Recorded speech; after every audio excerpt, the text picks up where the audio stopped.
अऊज़ु बिल्लाहि मिनश शैतानिर रजीम बिस्मिल्लाहिर रहमानिर रहीम नहमदुहु व नुसल्ली अला रसूलिहिल करीम खातिमुल अंबिया व खातमुल मुरसलीन। मोहतरम नाज़रीन व सामीन, अस्सलामु अलैकुम। हक टीवी के हफ्त रोज़ा सिलसिले RSTU के साथ आपका मेज़बान डॉक्टर नाज़िर हुसैन हाजिर खिदमत है। आज के प्रोग्राम की एक ख़ास बात कि आज एक ऐसी डॉक्यूमेंट्री फ़िल्म दिखाई जा रही है। इस डॉक्यूमेंट्री फ़िल्म का नाम है मरनिप्टा फ़िरौन। मरनिप्टा फ़िरौन दरअसल ये एक नाम है जो बाइबल में मिलता है उस फ़िरौन का जिसने मूसा अलैहिस्सलाम का ताक़ुब किया आखिरी वक्त पर, जब मूसा अलैहिस्सलाम समुंदर के मौजज़ाती रास्ते से पार होकर जा रहे थे। पीछे से फ़िरौन ताक़ुब करता हुआ इस मौजज़ाती रास्ते के दरमियान पहुंचता है और वो बाइफर्केशन जो समुंदर की दीवारों में, जो समुंदर के पानी की दीवारों से बना था, जब मूसा अलैहिस्सलाम का एक आखिरी जो उनके काफ़िले का जो शख्स था, जब वो पार कर जाता है, ये बाइफर्केशन ख़त्म होती है और फ़िरौन अपने लश्कर समेत इस समुंदर के अंदर गर्क हो जाता है।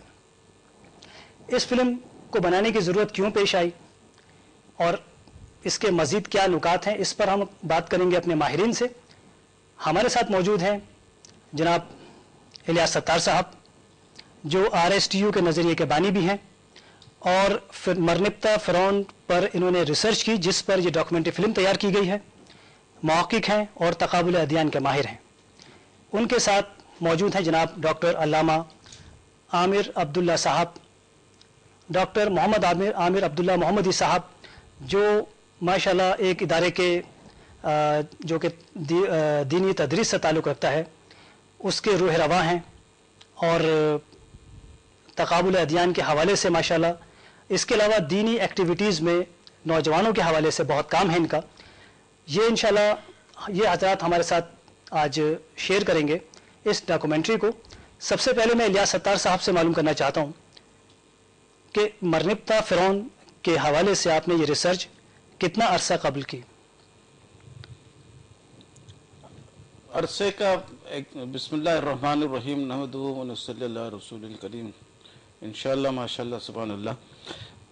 कब शुरू किया एग्जैक्ट ईयर तो याद नहीं है लेकिन मैंने जब एक छोटा सा 2 पेज का मजमून लिखा था और अमेरिका से कांग्रेस वगैरह के मेंबर्स का एक डायरेक्टरी होता है वो भी मंगाया था और इंग्लैंड से हाउस ऑफ कॉमन्स के मेंबर्स का डायरेक्टरी मंगाया था जिसमें सबका एड्रेस होता है, तो काफ़ी लोगों को भेजा था। तो ये सन था मेरे ख्याल से 1987 या 88 होगा। लाजमी बात है लिखा कुछ पहले होगा, तो अगर 88 से भी काउंट करें अंदाजन तो 12 साल उधर गुजर गया और 10 साल इधर, 22 साल तो वैसे ही हो गया। माशाल्लाह। ये डॉक्यूमेंट्री लिखने का ख्याल क्यों आया आपको?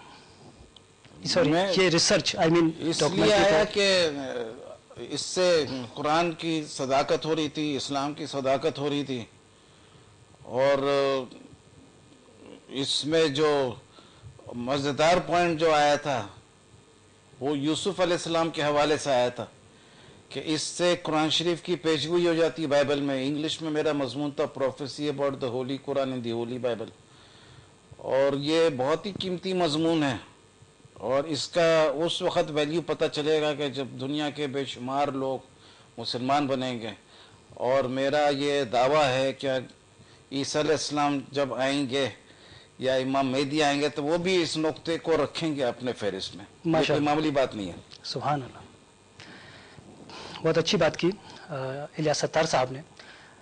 अब इस डॉक्यूमेंट्री के हवाले से, खैर ये तो सब आप डॉक्यूमेंट्री में देखकर ही समझ जाएंगे कि इस डॉक्यूमेंट्री के बनाने का बुनियादी मकसद क्या था और इससे मुसलमान क्या फ़ायदा हासिल कर सकते हैं।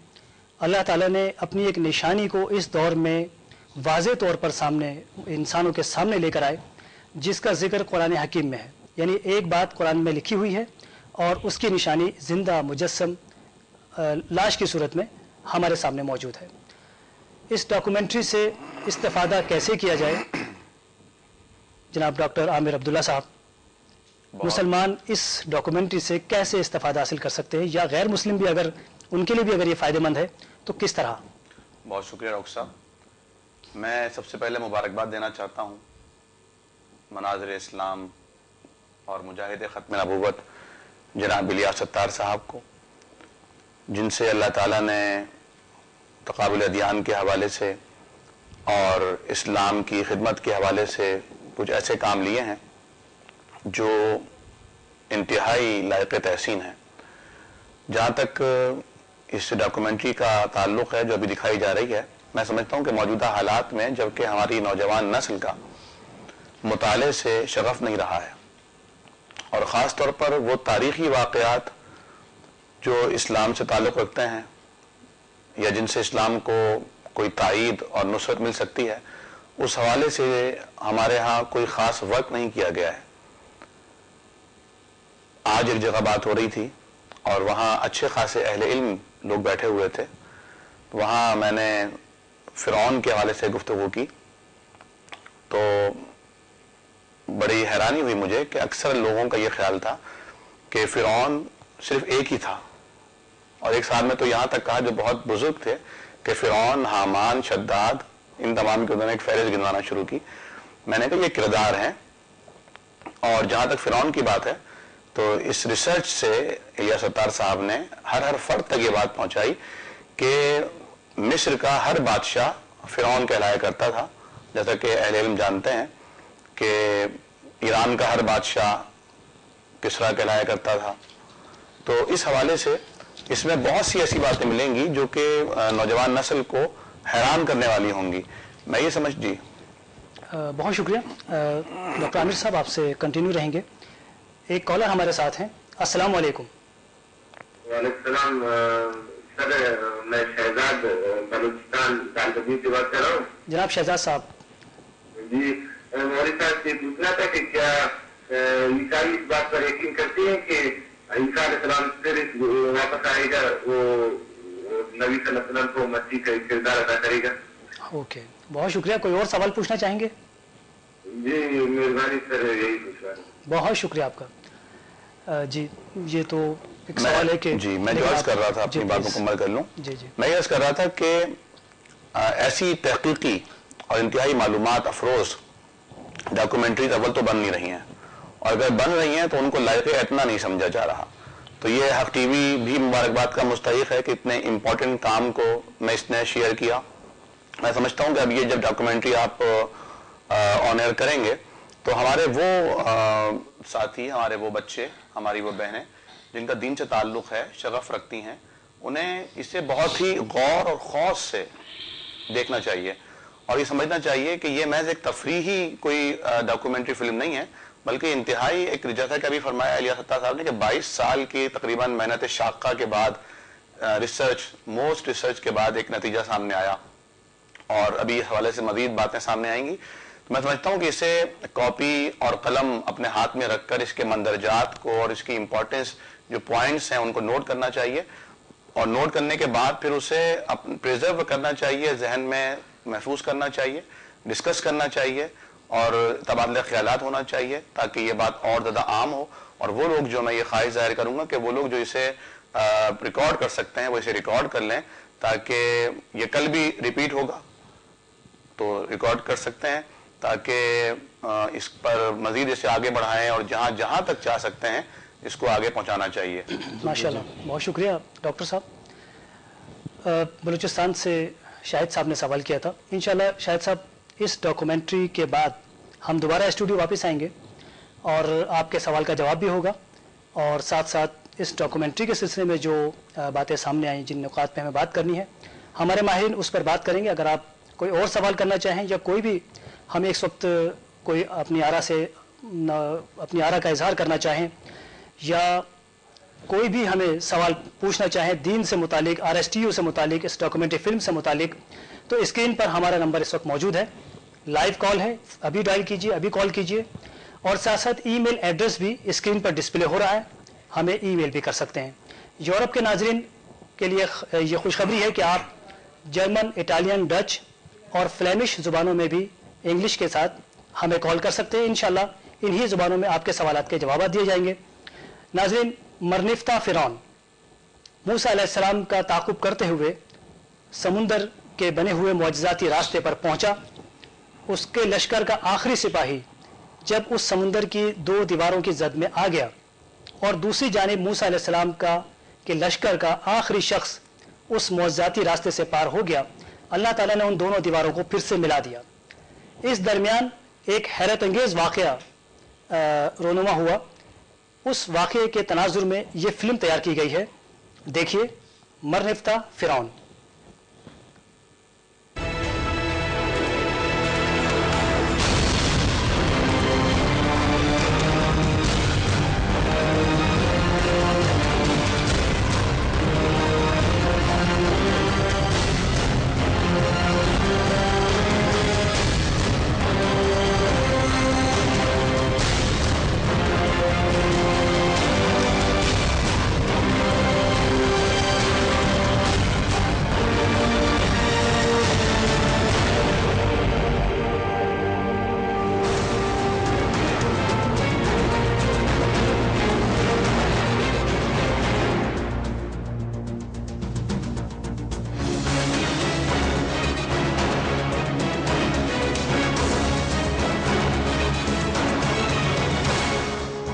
مرنفتہ ڈوب گیا۔ اس کے ساتھ ہی اس کا شوق خدائی، غرور و تکبر، ظلم و ستم، عالی شان حکومت، سب کچھ سمندر کی بھرتی موجوں میں ڈوب گئے اور صدیوں سے نسل در نسل جاری فرائین کا سلسلہ کفر و شرک و الحاد کی گہرے قلزم کے پانی میں غرق ہو۔ ناظرین و سامعین، فرعون اور حضرت موسیٰ علیہ السلام کے اس سارے قصے کا ذکر قرآن حکیم کے علاوہ یہودیوں اور عیسائیوں کی مشترکہ کتاب بائبل میں بھی موجود ہے۔ قرآن حکیم کی سورہ یونس اور بائبل کا باب خروج اس سارے قصے کا احاطہ کیے ہوئے ہیں۔ فرعون کی لاش کا کیا بنا؟ بائبل اس سلسلے میں خاموش ہے۔ البتہ بائبل نازل کرنے والے خالق حقیقی نے اپنی آخری کتاب رشد و ہدایت قرآن حکیم میں یہ خبر دی کہ فرعون کی لاش نہ صرف بچا لی گئی تھی بلکہ اسے مستقبل کی نسلوں پر ظاہر بھی کیا جائے گا۔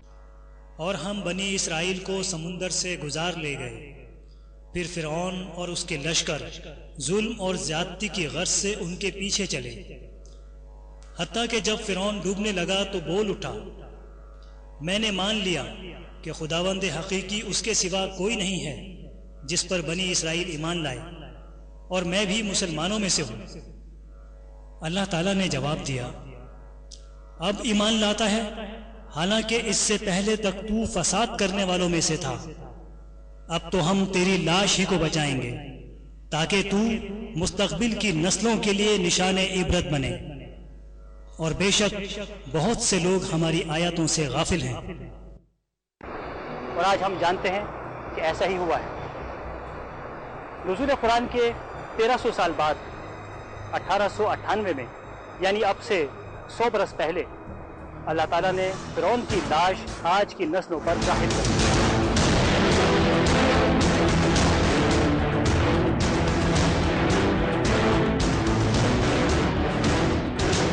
یہ لاش احرام مصر سے دریافت ہوئی۔ دریافت کنندہ سر اوریت نے اسے فرعون مصر قرار دیا، جبکہ ایلیٹ اسمتھ اور مورس بوکیلے نے اسے مرنفتہ فرعون کے نام سے شناخت کر لیا، جس کی موت پانی میں ڈوبنے کے سبب واقع ہوئی۔ یہ بھی حکمت الہی رہی کہ یہ ساری مہم غیر مسلم محققین کے ہاتھوں انجام پائی، تاکہ مستقبل میں شکوک و شبہات کی کوئی گنجائش ہی باقی نہ رہے۔ قرآن کریم کے بیان کے عین مطابق فرعون کی لاش کا ظاہر ہونا ایک بہت بڑا معجزہ ہے، اور اس بات کا کھلا ثبوت بھی کہ قرآن کلام الہی ہے۔ اس روشن دلیل کے آتے ہی عیسائی اور یہودی علماء کی صفوں میں کھلبلی مچ گئی۔ وہ جو ہمیشہ سے غیر منطقی اور بے سروپا دلائل سے اسلام کو رد کرنے کی ناکام کوشش کرتے آئے تھے، آج دم بخود رہ گئے۔ وہ جو محفل بھی سجاتے، جس مجلس میں بھی جاتے، ان کے ماننے والے ایک ہی سوال کرتے، کیا اس عظیم معجزے کے ظاہر ہونے کے بعد بھی کچھ رہ گیا ہے کہنے کو اسلام کے خلاف، قرآن کے رد میں؟ تو یہ عیسائی علماء ندامت سے سر جھکا لیتے۔ اس خفت اور شرمندگی نے عیسائی علماء کو 3 گروہوں میں تقسیم کر دیا۔ ایک مختصر سی جماعت مسلمان ہو گئی، جبکہ دوسرا گروہ اپوسٹیٹ یعنی منحرف پادریوں کا وجود میں آ گیا۔ جس کا مرکز جرمنی کے شہر کولون میں واقع ہے، اور تیسری اکثریتی جماعت کے پادری اپنے سابقہ عقائد پر قائم رہے، لیکن ان میں سے بھی رفتہ رفتہ بہت سے پادری اس دائرہ اسلام میں داخل ہو رہے ہیں۔ ان مسلمان ہونے والے پادریوں کا کہنا ہے کہ بائبل کی آیات میں موجود اشارے اس بات کی تاکید کر رہے ہیں کہ آئندہ آنے والی جس مقدس کتاب میں فرعون کی لاش بچائے جانے اور اسے مستقبل کی نسلوں پر ظاہر کیے جانے کی خبر موجود ہو، اس پر ایمان لے آنا۔ چنانچہ ہم نے بائبل کی تاکید کے مطابق اسلام قبول کر لیا ہے۔ اب منظر یکسر تبدیل ہو گیا۔ قرآن حکیم کی حقانیت کی تصدیق کرتی اس روشن دلیل کے آنے کے بعد ابتدائی 10 برسوں میں ہزاروں عیسائی اور یہودی دائرہ اسلام میں داخل ہو گئے۔ یہ صورتحال عیسائی اور یہودی علماء کے لیے انتہائی پریشان کن تھی۔ چنانچہ انہوں نے اللہ تعالیٰ کے اس معجزے کے خلاف ایک خفیہ خطرناک منصوبہ تیار کیا، جس کے چند نکات یہ ہیں۔ نمبر 1، تمام ذرائع ابلاغ سے مرنفتہ فرعون کے دریافت ہونے کی خبروں کو غائب کر دیا جائے۔ نمبر 2، مرنفتہ فرعون کی حنوط شدہ لاش کو کسی بہانے ضائع کرا دیا جائے۔ نمبر 3، اس بات سے صاف انکار کر دیا جائے کہ مرنفتہ ہی وہ فرعون ہے جو موسیٰ علیہ السلام کے تعاقب کے دوران سمندر میں غرق ہوا۔ نمبر 4، جس طرح ممکن ہو بائبل سے ان آیات کو حذف کر دیا جائے جن میں مرنفتہ کے سمندر میں ڈوبنے کا تذکرہ موجود ہے۔ نمبر 5، ہالی ووڈ سے مذہبی بنیادوں پر ایک فلم تیار کی جائے جس میں فرعون کو ڈوبنے کی بجائے زندہ دکھایا جائے۔ نمبر 6، اگر کوئی شخص کسی پادری سے یہ سوال کرے کہ کیا مرنفتہ ڈوبا تھا تو اسے درست جواب دینے کی بجائے کنفیوز کیا جائے۔ اگر آپ کسی یہودی یا عیسائی عالم سے یہ سوال کریں کہ کیا فرعون ڈوبا تھا تو وہ آپ کو درست جواب دینے کی بجائے کنفیوز کرنے کی کوشش کرے گا۔ تحریف بائبل کے دوسرے مرحلے میں ہالی ووڈ سے ایک فلم تیار کرائی گئی جس کا نام ہے 10 کمانڈمنٹ۔ اس فلم میں فرعون کو ڈوبنے کی بجائے زندہ اپنے محل واپس جاتے ہوئے دکھایا گیا ہے۔ گویا بائبل میں خدا نے فرعون کو بحر قلزم میں غرق کر دیا، لیکن آج کے عیسائی اور یہودی علماء کی یہ کرامت سمجھیے کہ انہوں نے فلم میں فرعون کو ڈوبتا دکھانے کی بجائے زندہ دکھایا۔ لیکن اس سے بھی زیادہ افسوسناک بات یہودی اور عیسائی علماء کی تحریف بائبل کی یہ کوششیں ہیں جن پر وہ رازداری سے عمل پیرا ہے۔ یہ اللہ تعالیٰ کا فضل و کرم ہے کہ اس نے یہ خفیہ راز ایک پاکستانی ریسرچ اسکالر پر آشکار کر دیا۔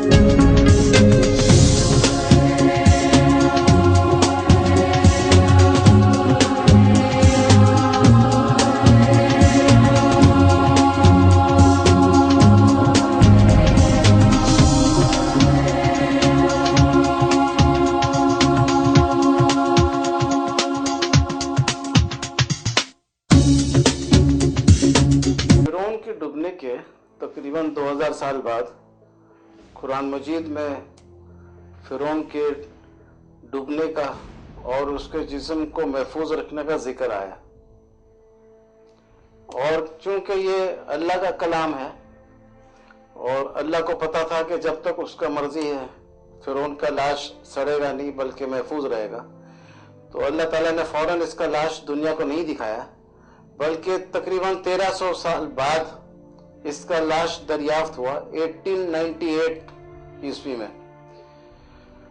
تو جب اس کا لاش دریافت ہو گیا تو قرآن کے ایک صداقت کا ایک بہت بڑا ثبوت دنیا کو ملا کہ قرآن الہامی کتاب ہے، کہ 2000 سال بعد اس نے اعلان کیا کہ اس کا لاش محفوظ کیا گیا، اور تقریباً 1300 سال بعد اس کے لاش کو دنیا کے سامنے پیش کیا۔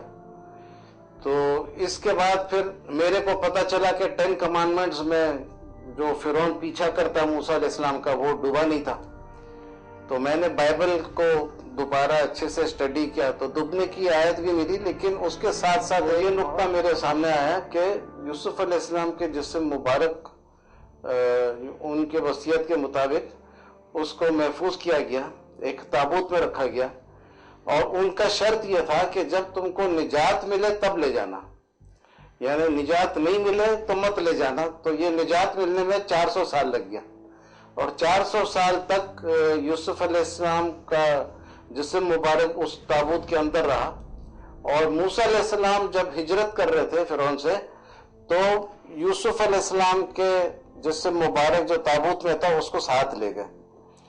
اب مزے کی بات یہ ہے کہ جب وہ دریا دو حصے میں ڈیوائیڈ ہوتا ہے اور موسیٰ علیہ السلام بنی اسرائیل کے ساتھ اس دریا کے اس طرف جاتے ہیں تو ان کے ساتھ دریا تو نہیں بلکہ سمندر کہنا چاہیے، ریڈ سی کا تصور دیا گیا ہے۔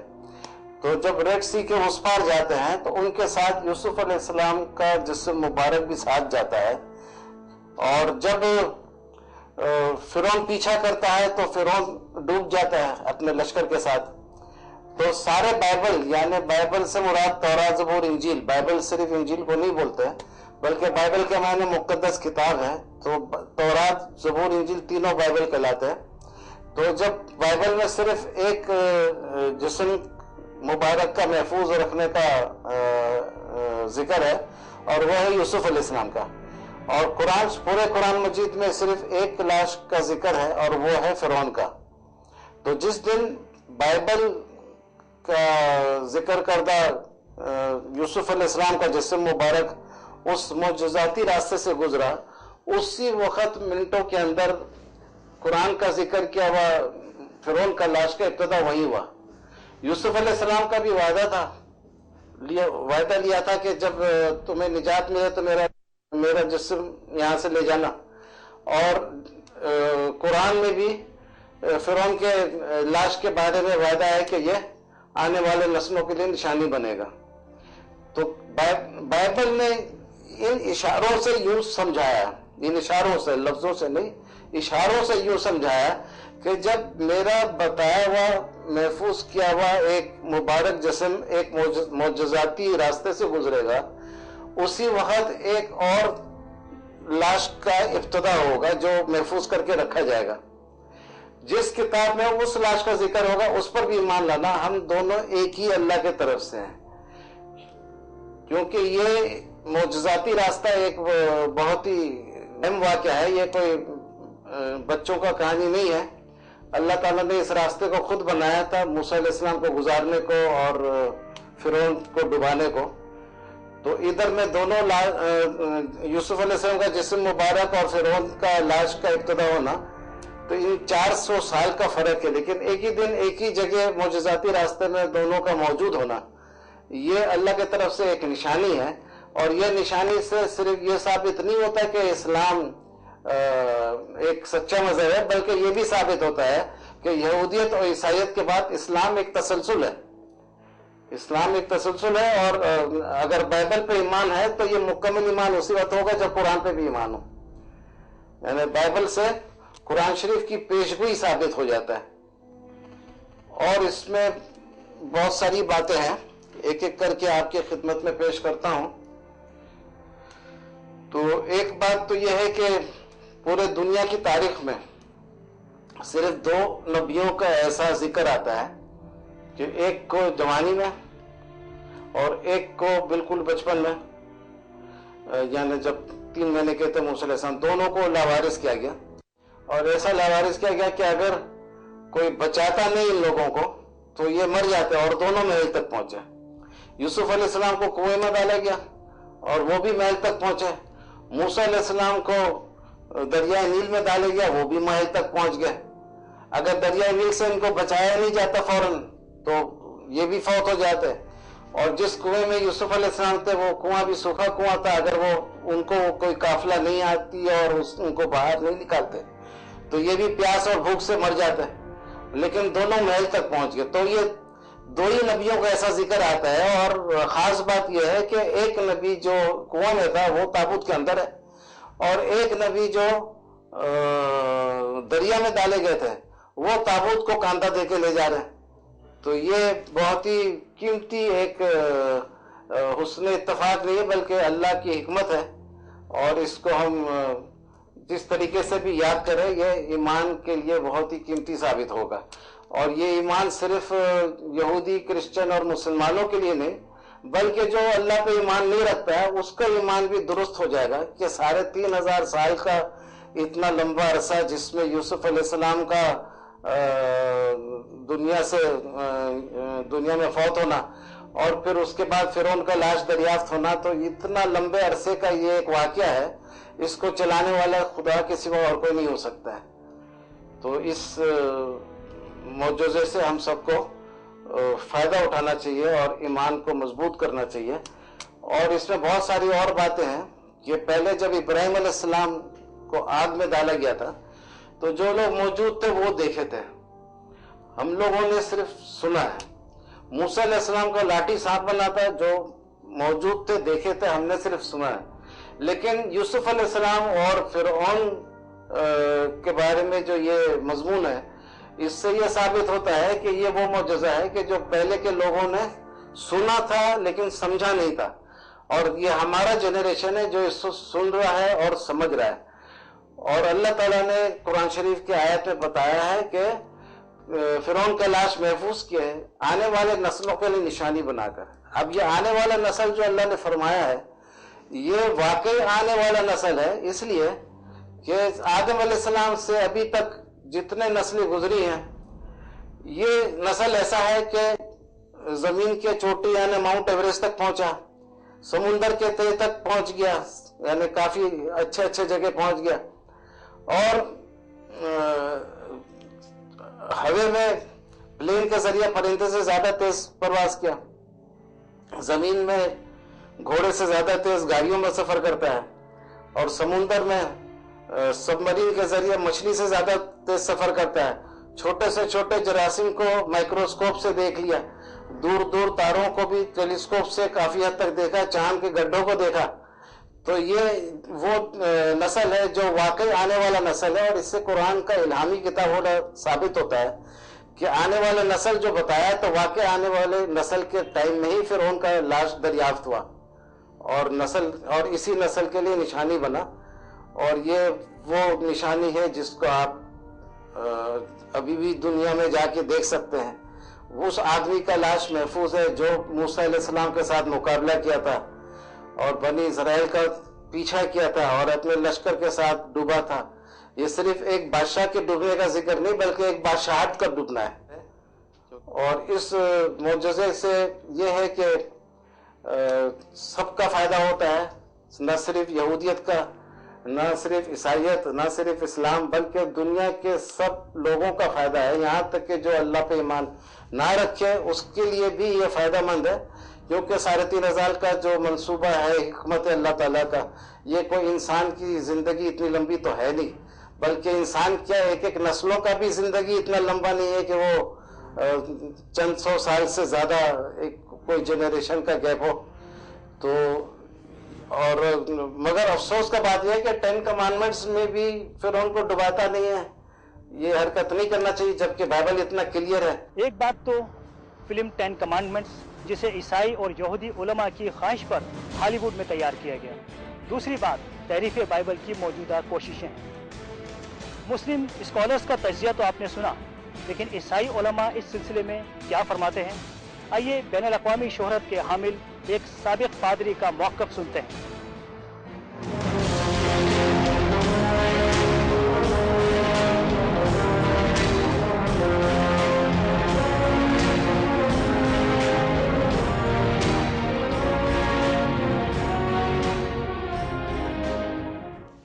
میں اپنے بارے میں تھوڑا سا بتانا چاہوں گا. میرا نام محمد عبداللہ ہے، جبکہ میرا سابقہ نام ایمانویل جان تھا. میں اپنے مشن کا پاکستان کا چیئرمین تھا. پورے ملک میں میرا کام تھا. میرے مشن کا نام the young Christian fellowship worldwide. پوری دنیا میں اس کا کام ہے، پاکستان میں بھی زیادہ، لیکن زیادہ تر مسلم کنٹریز میں اس کا کام رہتا ہے. हमारा ताल्लुक भी रहा है इस हवाले से मुसलमान लोगों से, क्योंकि हम मुसलमानों में ही तबलीग का काम करते थे, जिसको आम तौर पर मसीहत में, क्रिश्चियनिटी में खिदमत का काम कहा जाता है। तो ये वो बिशारती खिदमत थी जो मेरे सुपुर्द थी, मैं करता था। अल्हम्दुलिल्लाह अब मैं मुसलमान हो चुका हूँ। मैं इस फिल्म के हवाले से ये बात करना चाह रहा था, जब मुझसे ये पूछा गया कि ये फिल्म किस मकसद के लिए बनाई गई।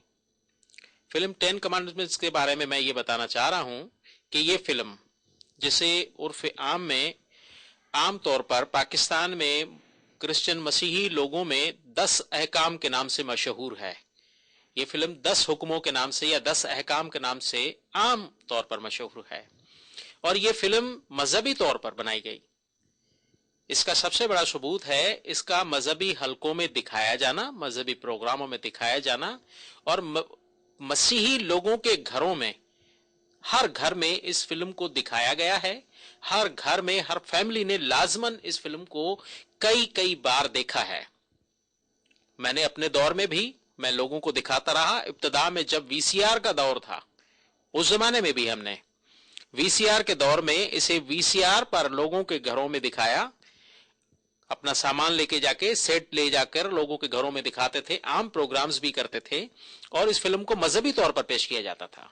इसका मजहबी तौर पर बनाया जाने का यह सबूत भी है कि तमाम पूरी दुनिया में जहां भी मसीही लिटरेचर या मसीही मवाद मिलता हो या किताबें मिलती हों, उन सारे मजहबी स्टोरों पे, दुकानों पे ये फिल्म लाजमन मिलेगी।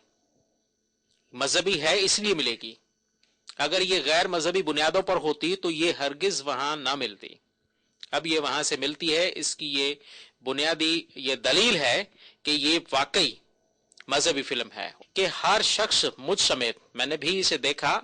इसकी एक बात मुझे समझ में नहीं आती थी, बार बार सोचता रहा, लेकिन इसका इजहार मैंने इसलिए नहीं किया कि मैं ये सोचता रहा कि अकाबरीन ने इसे बनाया है, तमाम मसीही अकाबरीन ने मिलकर इसे बनाया है। जब उन्होंने इस पर कोई एहतजाज नहीं किया और ये हमारे मजहबी हलकों में मौजूद है, मजहबी दुकानों पर यह मौजूद है, इसका मतलब है कि मजहबी बुनियाद पर इसे बनाया गया है। इसी वजह से हमने भी इसके खिलाफ कोई बात नहीं की। जहन में रहा और यही रहा कि जरूर इससे कोई मजहबी फायदा ही हासिल करना मकसूद है, इसलिए इसके कि ये अंधी तकलीद कह लें या मजहब से हमारे अपने लगाव की बात कह लें, लेकिन यही थी कि हम चाहते थे कि इस बात को आम लोगों तक जाहिर ना हो। हम ये भी नहीं चाहते थे कि हमारा ये एहतजाज मुसलमानों के पास चला जाए और किसी तरह से वो इस फिल्म के खिलाफ उठ खड़े हों। मुझे मालूम नहीं था कि इसका मकसद क्या था, लेकिन जो भी मकसद था उस जमाने में मुझे मालूम नहीं था। अल्हम्दुलिल्लाह जब मैं मुसलमान हुआ हूं, फिर मुझे मालूम हुआ। जब इलियास सत्तार साहब का मैंने मजमून पढ़ा, इसी फिल्म के ऊपर जो उन्होंने मजमून लिखा, उस मजमून को पढ़ने के बाद मुझे मालूम हुआ कि यह फिल्म किस मकसद के लिए बनाई गई थी। इस फिल्म के बनाने का मकसद ही सिर्फ यह था कि लोगों की तवज्जो, यूरोपियन लोगों की या क्रिश्चियन लोगों की, आम लोगों की तवज्जो कुरान के इस बड़े मोजज़े की तरफ से या उस ऐलान की तरफ से हट जाए, या उस बात की तरफ से जो फिरौन की लाश के दरियाफ्त होने के बाद जाहिर हुई कि ये बड़ा मोजज़ा है कुरान का जो बयान किया गया है।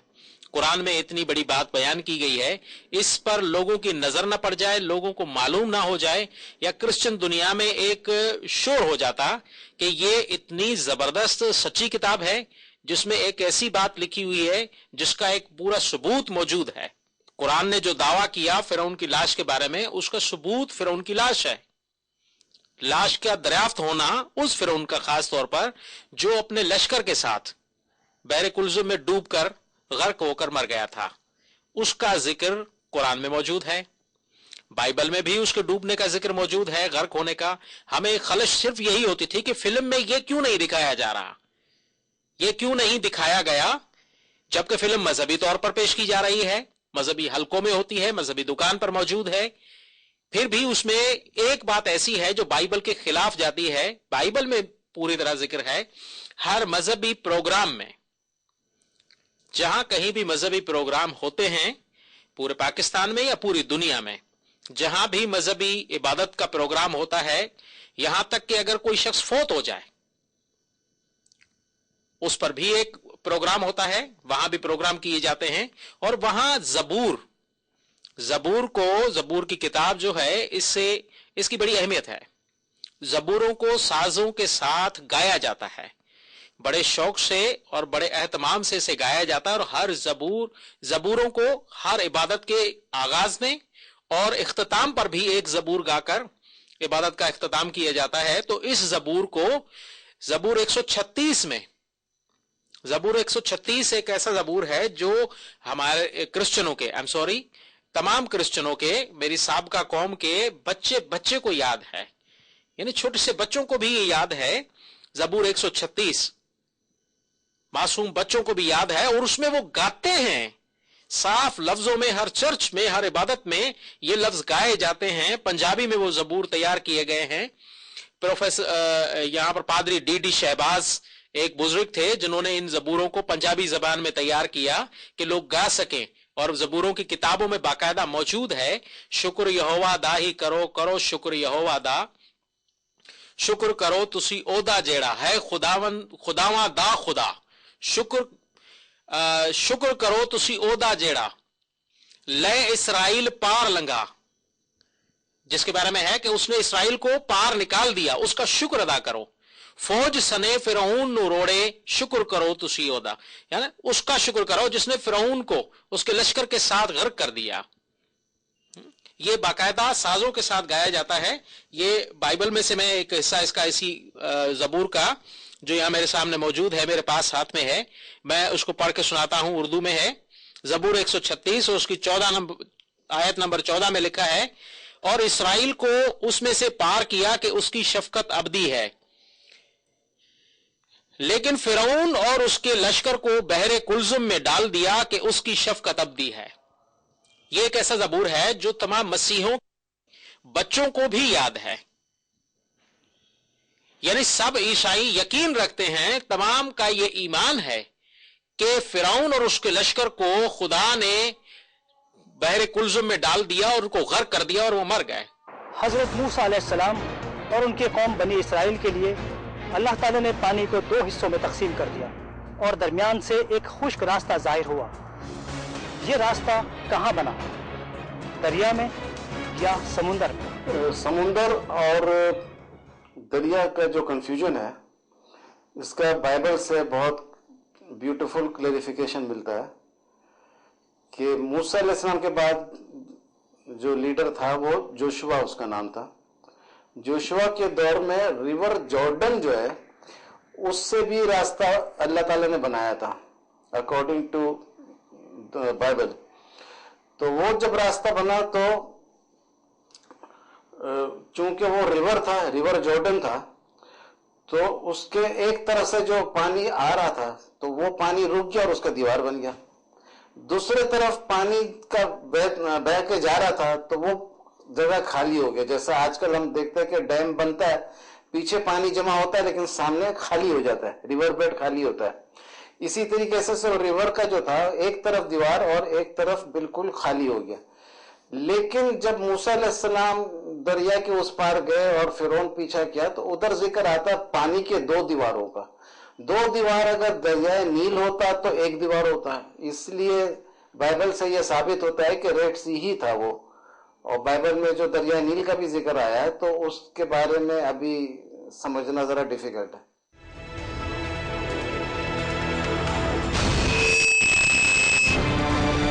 अस्सलाम वालेकुम, वेलकम बैक नाजरीन। फिल्म आपने मुलाहिजा की, यकीनन पसंद आई होगी। इस फिल्म के बारे में आपकी जो भी आरा हो हमें फ़ोन कीजिए या ईमेल कीजिए। इस फिल्म को हस्ब साबिक हस्ब मामूल हमारे डायरेक्टर जनाब ज़ुहैब सिद्दीकी साहब ने प्रोड्यूस किया आपके लिए। आइए इस फिल्म के चंद वाक़यात पर तफसील से बातचीत करते हैं। जनाब इलियास सत्तार साहब, जैसे ईसाई और यहूदी उलमा इन तमाम बातों से इनकार कर रहे हैं जो कुरान में, हालांकि जो बाइबल में भी मौजूद है, लेकिन कैथोलिक इंसाइक्लोपीडिया भी उन्हीं की ज़ुबान इस्तेमाल करता है, उसके सिलसिले में कुछ तफसील बताइएगा प्लीज़। कैथोलिक इंसाइक्लोपीडिया में लिखा है कि Merneptah's mummy was discovered in 1896 and identified in 1900 This find does not disprove the identity of that monarch with the Pharaoh of the Exodus, for nothing in the sacred text requires the admission that Pharaoh pursued the Israelites in person or was drowned as a result. अब ये जो है इसका बोलना कि secret text यानी मुकद्दस किताब में, बाइबल में ये ऐसा कोई आयत मौजूद नहीं है जिसके बुनियाद पर हमें ये ईमान रखना चाहिए कि फिरौन पीछा किया था, खुद खाली फौज नहीं बल्कि खुद पीछा किया था और उस के नतीजे में डूबा भी था। मैंने ये बाइबल से सारा आयत सुना दिया। एक तो वो है जो ज़बूर में है, ज़बूर से बड़ा 136 से बड़ा क्लियर है, और तौरात से भी है। तौरात में ये है स्कॉफिल्ड रेफरेंस बाइबल, स्कॉफिल्ड रेफरेंस बाइबल, ये भी एक मज़ेदार किताब है। तो इसमें खुरूज का यानी एक्सोडस का चैप्टर नंबर 15 है और इसमें बहुत खूबसूरत आयत मिलेगा आपको। इसमें लिखा है for the horse of Pharaoh यानी फिरौन का घोड़ा went in with his chariots and with his horsemen into the sea, यानी उसका घोड़ा उसके और भी जो हॉर्समैन थे उनके साथ दरिया में गया। And the Lord brought again the waters of the sea upon them but the children of Israel went on dry land in the midst of the sea. तो बात बड़ा क्लियर हो गया कि वो मैदान में भी गया था और डूबा भी था, और हॉर्स ऑफ फेरो क्लियर लिखा हुआ है। और फिर उसके बाद जो मूसा अलैहिस्सलाम की बहन का एक गीत है उसमें भी इसके डूबने का जिक्र आता है। तो इस किस्म से बहुत सारी बातें हैं। तो कैथोलिक इंसाइक्लोपीडिया को तो मैंने यहाँ तक बोला था, ये मजमून लिखा था, काफ़ी अरसा हो गया कि 2 करोड़ रुपए का चैलेंज किया था कि साबित कर दो कि जो जो आयत मैंने कोट किया है वो गलत है। उसमें आयत जो मैंने मजीद जोड़ा था एक्सोडस का 14/8 है, 14 यानी बाब और 8 आयत है।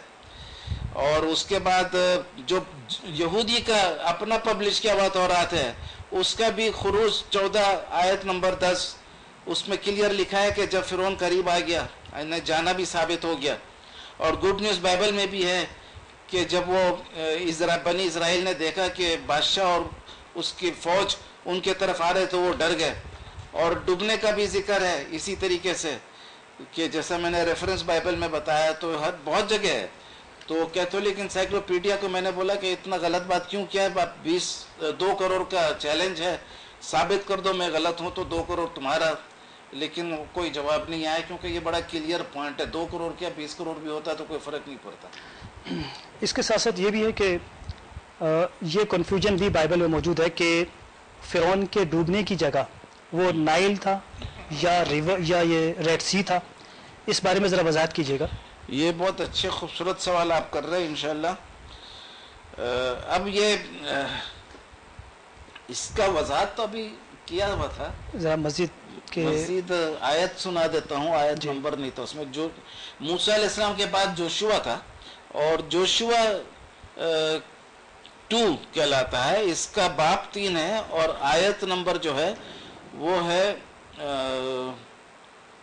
13, हाँ ये 13 नंबर आयत है।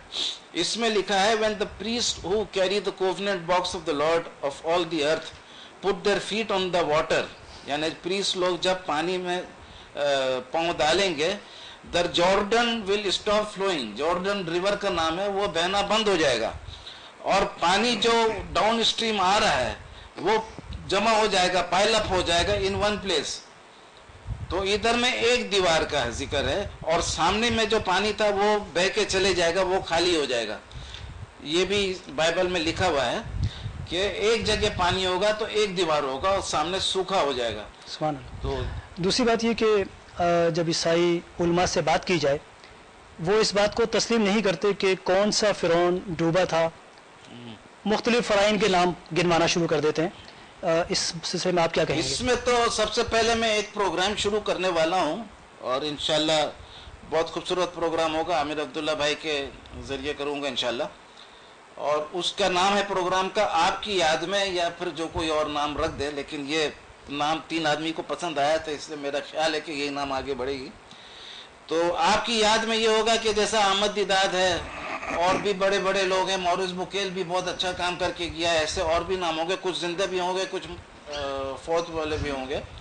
इन सब के आपकी याद में इनके पॉइंट्स को हम अपने प्रोग्राम में रखेंगे और आमिर अब्दुल्ला भाई वो स्टडी करके लाएंगे, हम सब उनका मदद करेंगे, डिस्कशन करेंगे और एक डिस्कशन फोरम टाइप का भी रख देंगे। तो अब ये मॉरिस बुकेल लिखता है, आज मॉरिस बुकेल की याद में है, हो गया ये प्रोग्राम, कि वो लिखा है कि जितने फिरौन मरते थे उन सबका लाश महफूज है, सिर्फ मर निपटा का नहीं है।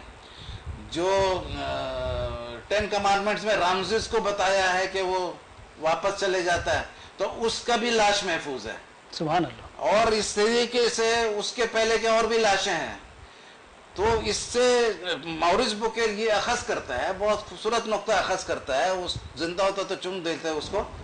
मॉरिस बुकेल अभी जिंदा है? नहीं मेरे ख्याल से, चलो अगर जिंदा है तो आपकी याद में नहीं किया बल्कि आपके शान में कर देंगे प्रोग्राम को। उसको अल्लाह करे ये डॉक्यूमेंट्री भी मिले। फ्रांस में होते हैं, पेरिस में? नहीं लेकिन मेरे सुना था कि अच्छा नहीं अभी जिंदा है। अच्छा अभी टाइम करे तो अभी जो पॉइंट है उसको खत्म कर ले।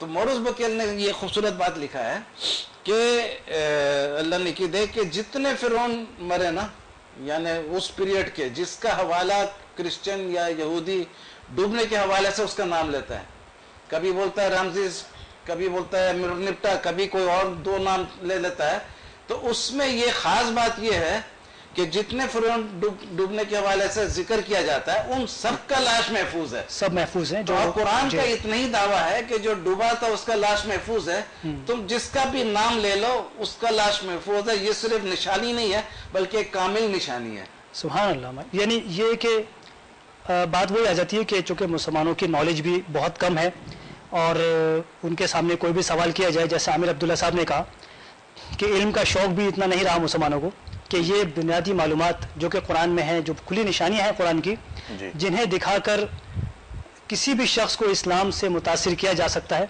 और उसका तासुब कम अज़ कम ख़त्म किया जा सकता है। वो इस्लाम कबूल करे ना करे ये तो अल्लाह की तरफ से उसके लिए हिदायत है। एक कॉलर हमारे साथ हैं। अस्सलाम वालेकुम। अस्सलाम वालेकुम।